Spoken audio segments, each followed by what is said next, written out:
No, But the thing is, fine. what I'm saying is... I like that, by the way. That was aggressive.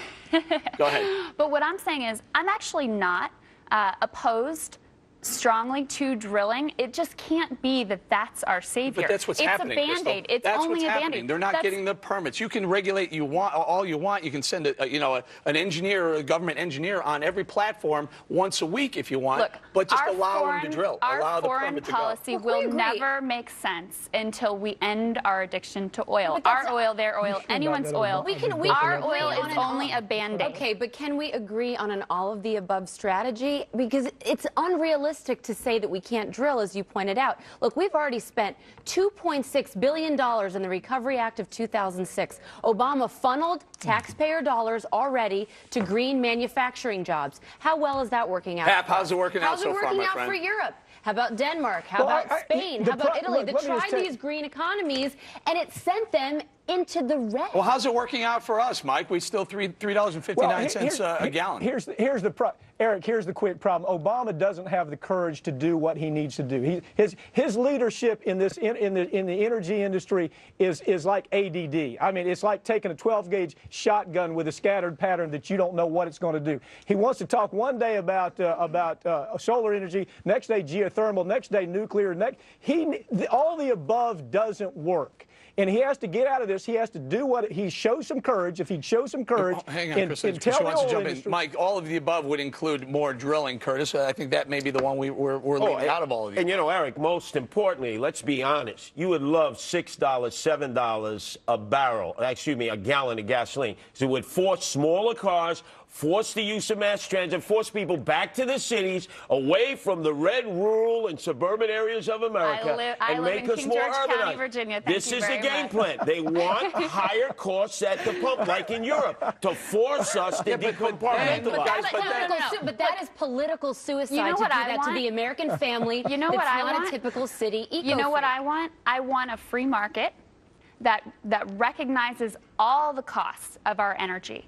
All the costs, including the cost of pollution, that recognizes those externalities, and then let them compete and see which is the best energy solution. You know what is? Hold on, guys. Hold on, guys. Who wants to do this? The cheapest, the safest, the most cost-efficient. What's all those? The form of energy. Anyone? Anyone? Nuclear. Not true. Not true at all. Never been American. There's never been a death in Western civilization. It's by far the cheapest form of energy. I'm going to put the safety thing aside, because I do think that all forms of energy have drawbacks. I mean, wind and solar, not that much, but still some things, right? Not that much. Let's put in terms of safety, I'm talking. So let's put the safety concerns aside. The reason that we have had to provide taxpayer loans and back up the nuclear industry, the reason that there have been no new nuclear reactors in this country since the 70s, and the reason that right now we, the taxpayers, are liable for a nuclear catastrophe if it were to happen in this country, is because nuclear is not cheap.